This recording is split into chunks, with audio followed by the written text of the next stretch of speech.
ভাইজানের সাথে একটা সাক্ষাৎ হয়েছে, সে হলো আহলে কোরআন, বলে আমরা কোরআন মানি, কোরআন ছাড়া আর কিছুই মানে না। এরকম দিনাজপুর শহরে অনেক লোক আছে, মালদহ পট্টিতে বড় কাপড়ের বস্ত্র বিতান আছে, সেও একজন আহলে কোরআন। সে আমাকে একটা বই দিয়েছে, দিয়ে বলে আমরা আহলে কোরআন মানে আমরা কোরআনওয়ালা, কোরআন ছাড়া আর কিছুই মানি না। এটা আপনি শোনার পর মনে করবেন বাহ সুন্দর দল, এত সুন্দর দল তো আগে ছিল না, এটা তো খুব ভালো একটা দল, কোরআন মানে আর কিছুই মানে না, কোরআন ছাড়া আর কিছুই মানে না, কোরআন মানে, এটা তো সুন্দর একটা দল, আপনিও খুশি হয়ে যাবেন। কিন্তু আমি আপনাকে 2-4 মিনিটে বুঝাই যে এটা আসলে কোরআনের দল বলে যা বুঝাচ্ছে, আপনাকে যা বোঝানোর চেষ্টা করছে সেটা আসলেই ষড়যন্ত্র। আহলে কোরআন বলে বলে আমরা কোরআন মানি, কিছুই মানি না, এই ব্যক্তি কোনোদিনের জন্য মুসলমান নয়। বলেন নাউজুবিল্লাহ। আপনাকে আমি বুঝাই দেই, এ বলতেছে আমি কোরআন মানি, এক পর্যায়ে সে বলতেছে, কথা প্রসঙ্গে বলতেছে, হুজুর আপনার মাদ্রাসায় বুখারী, মুসলিম, তিরমিজি, আবু দাউদ, নাসাঈ, ইবনে মাজাহ, বাইহাকী শরীফ, শরহ সুন্নাহ, সুনানুল কুবরা, দালাইলুন নবুওয়া, এগুলো কিতাব যে আপনারা পড়ান, এগুলো তো পরবর্তীতে নবীজি সাল্লাল্লাহু আলাইহি ওয়াসাল্লামের চলে যাওয়ার 200 বছর পর লেখা হয়েছে, এগুলো কোনোটাই তো সহিহ না। বলেন নাউজুবিল্লাহ।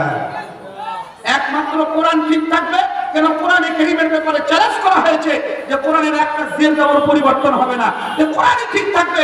আপনারা কোরআন পড়াবেন, কোরআনের তাফসীর পড়াবেন, এটাই করবেন। আপনারা হাদিস এগুলো ভুয়া জিনিস পড়ান কেন? নাউজুবিল্লাহ। জোরে বলেন নাউজুবিল্লাহ, আরো জোরে বলেন নাউজুবিল্লাহ। আমি ওনাকে বললাম বুখারী শরীফ ভুয়া, এটা তো ভুয়া, পরে লেখা হয়েছে। মুসলিম শরীফ হ্যাঁ ভুয়া, তিরমিজি শরীফ ভুয়া, এগুলো সমস্ত হাদিসের কিতাবগুলো ভুয়া, এগুলো কিছু নাই, কোরআনে কারীমে যা আছে তাই মানতে হবে। আমি আমাকে উনি মনে করছেন খতিব সাহেব হবি, আর কিছু তো না, খতিব সাহেব যেটা সেটা বুঝে দিলেই বুঝে ফেলবে। আমি বললাম আচ্ছা আপনি কোরআন মানেন আর কিছুই মানেন না? না, কোরআন ছাড়া আমি আর কিছুই মানি না। এগুলো 200 বছর পর লেখা হয়েছে নবীজি চলে যাওয়ার, এই জন্য এগুলো প্রত্যেকটাই রদ বদল হয়েছে, উল্টা পাল্টা হয়ে গেছে। আমি ওনাকে বললাম এই যে সূরাতুল ফাতিহা আয়াতটা হলো 7টা আয়াত বিশিষ্ট সূরাতুল ফাতিহা, আপনি আমাকে প্রমাণ দেন এটা সূরা ফাতিহা যে নবীজির উপরে নাযিল হয়েছিল, এটার ব্যাপারে প্রমাণ কি? আমাকে প্রমাণ দেন। এটাই যে নবীজির উপরে নাযিল হয়েছিল সেই সূরা ফাতিহা, এটা যে 7টা আয়াত, 11, 14, 15 আয়াত নয়, 20 আয়াত নয়, তাহলে এটা যে নবীজির উপরে নাযিল হয়েছে এইটাই যে সূরা ফাতিহা, আমাকে প্রমাণ দেন। এখন এরকম করে প্রমাণ দেয় না। এক পর্যায়ে বলতেছে কেন, ইবনে আব্বাস রাদিয়াল্লাহু তাআলা বলেছেন এটা 7 আয়াত, হযরত আব্দুল্লাহ ইবনে ওমর বলেছেন এটাই সূরা ফাতিহা, এটাই 7 আয়াত, হযরতে আলী রাদিয়াল্লাহু তাআলা কাছে ওহী ছিলেন লিখছেন, উনি বলছেন এটা 7 আয়াত। এরকম করে আমাকে দলিল দিতে লাগলো।